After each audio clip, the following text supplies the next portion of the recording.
नमस्कार, मैं धर्मेंद्र कुमार प्रगति क्लासेस के YouTube चैनल में आप सभी का बहुत बहुत स्वागत।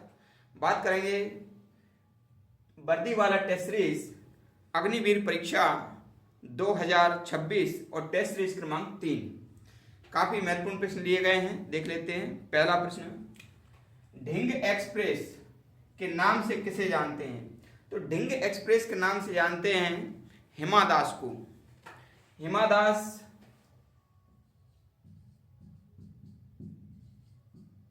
ये असम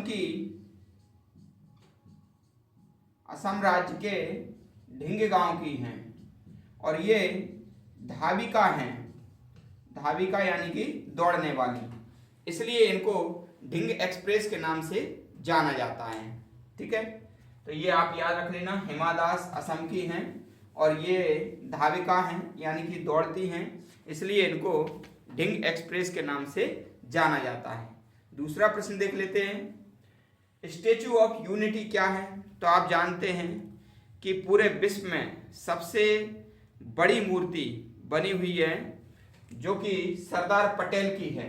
ठीक है, तो सरदार पटेल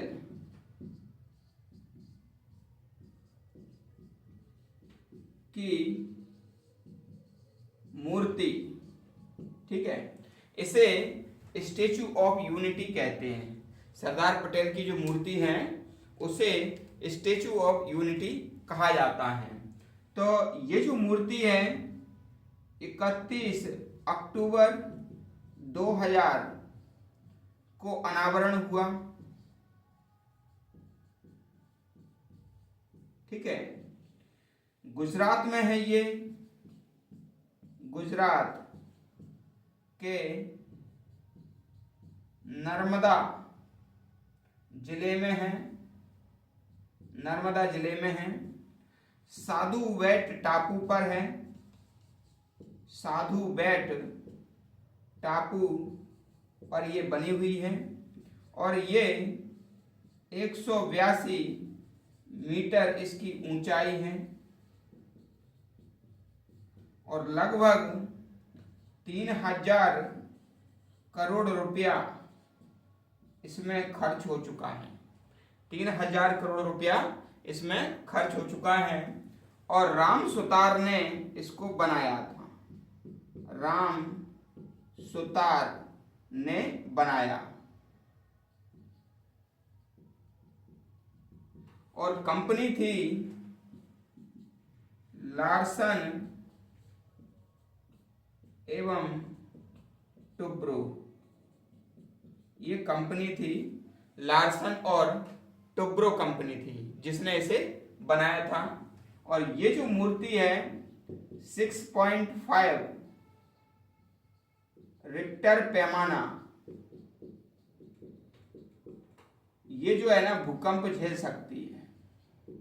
इतना भूकंप झेल सकती है, 6.5 रिक्टर पैमाना भूकंप ये झेल सकती है। तो ये हमारा statue of unity, statue of unity के बारे में हमको इतना सारा क्वेश्चन हमको पूछे जाएंगे, तो इसका हमें इतना सारा हमको पढ़ना है। इसी के साथ मैं आपको बता देता हूं कि प्राचीन भारत का जो एकीकरण किया था वो चाणक्य ने किया था। ठीक है, और आधुनिक भारत का जो एकीकरण किया वह सरदार वल्लभ भाई पटेल ने किया। जर्मनी का एकीकरण किया था तो वो बिस्मार्क ने किया था। ठीक है, तो इसलिए जो सरदार पटेल हैं इन्हें आधुनिक चाणक्य भी कहा जाता है, क्योंकि प्राचीन चाणक्य कौन थे? काला पंडित यानी कि, ठीक है ना, चाणक्य, कौटिल्य जिसको कहते हैं। तो उन्होंने प्राचीन भारत का एकीकरण किया था और आधुनिक भारत का एकीकरण किसने किया? सरदार वल्लभ भाई पटेल ने किया। इसलिए सरदार वल्लभ भाई पटेल को आधुनिक चाणक्य कहा जाता है। ठीक है, जर्मनी में जिस प्रकार से बिस्मार्क ने एकीकरण किया था, इसलिए भारत का बिस्मार्क सरदार वल्लभ भाई पटेल को कहते हैं। इन्होंने 562 रियासतों का एकीकरण किया था। ठीक है, इनको जो सरदार की उपाधि दी गई थी वो बारदौली की महिलाओं की ओर से महात्मा गांधी ने दी थी। ठीक है, और इन्हें लौह पुरुष भी कहा जाता है, क्योंककि इन्होंने पूरे देश को एकीकरण किया था। छोटी छोटी रियासतों में बटी हुई थी, पूरा भारत बटा हुआ था। ठीक है, तो 562 रियासतों का एकीकरण किया। 3 रियासतें ऐसी थीं जो कि बाद में उसका एकीकरण हुआ, जैसे कि जूनागढ़ में जनमत संग्रह के द्वारा वो भारत में मिलाया गया।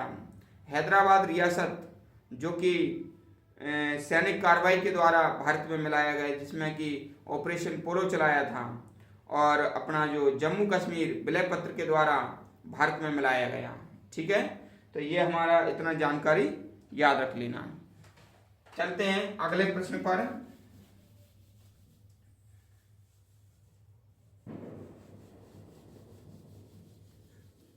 तो अगला प्रश्न है, आजाद हिंद फौज की स्थापना कब हुई?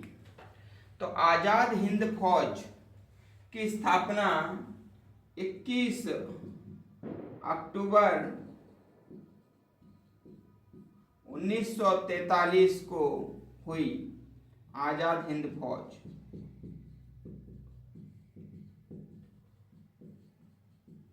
की स्थापना, इतना याद रख लेना, 21 अक्टूबर 1943 हमको याद रखना है। ठीक है, अगला प्रश्न देख लेते हैं।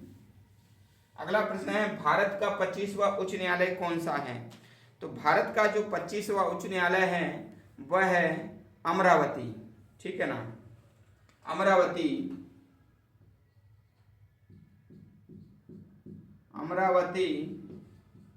उच्च न्यायालय 25वां है, 25वां उच्च न्यायालय है। और ये आंध्र प्रदेश की राजधानी है। आंध्र प्रदेश की राजधानी, आंध्र प्रदेश की राजधानी अमरावती है। और ये 25वां क्या है? उच्च न्यायालय है। ठीक है, ये हमें याद रखना है। अगला प्रश्न है, विपरीत आवेशों में कैसा बल होता है? देखो, विपरीत आवेशों में आकर्षण का बल होता है, और जो सजातीय होते हैं, समान आवेश होते हैं, उनमें प्रतिकर्षण का बल होता है। हमेशा ध्यान रखना। ऐसे ही अपन ये चुंबक लेंगे दो, तो 2 चुंबक हैं, ये N और S।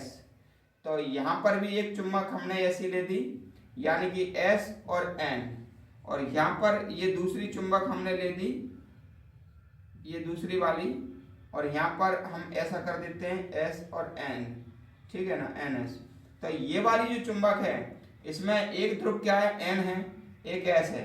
अब यहाँ पर दूसरी जो चुंबक है, उसका ध्रुव क्या है? S है। तो ये S और S क्या होगा? समान ध्रुव हो रहे हैं ना, समान ध्रुव हो रहा है, तो यहाँ पर क्या होगा? प्रतिकर्षण। प्रतिकर्षण यानी कि दूर चली जाएंगी चुंबक दूर चली आएंगी। ठीक है ना, यानी कि दूर हो जाएंगी।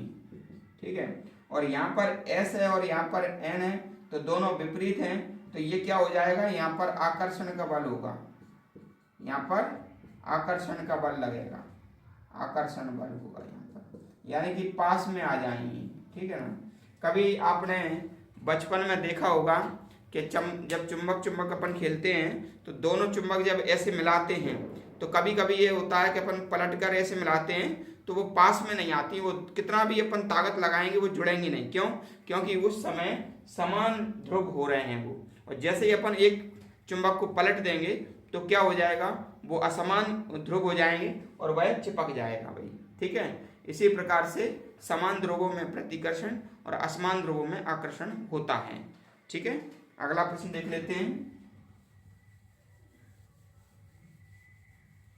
अगला प्रश्न है हमारा, विद्युत बल्ब का फिलामेंट किसका बना होता है? तो विद्युत बल्ब का जो फिलामेंट होता है वह टंगस्टन का होता है।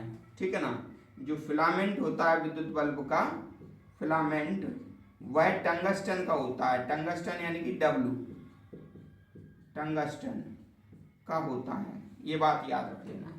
ठीक है,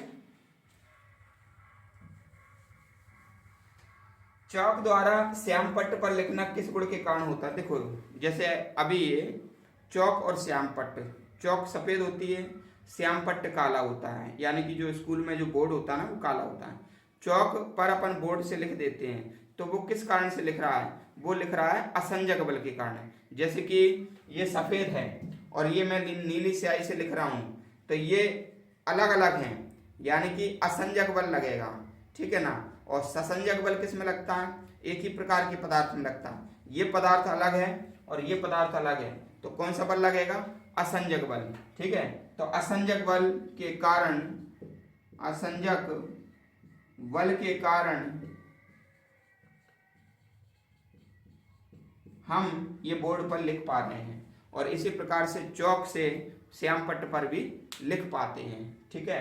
तो ये हमारा टेस्ट सीरीज कैसा लगा कमेंट्स करके बताना, और जो व्यक्ति नए हैं वो चैनल को सब्सक्राइब करें और वीडियो को अधिक से अधिक शेयर करें। मिलते हैं नेक्स्ट वीडियो में, तब तक के लिए धन्यवाद।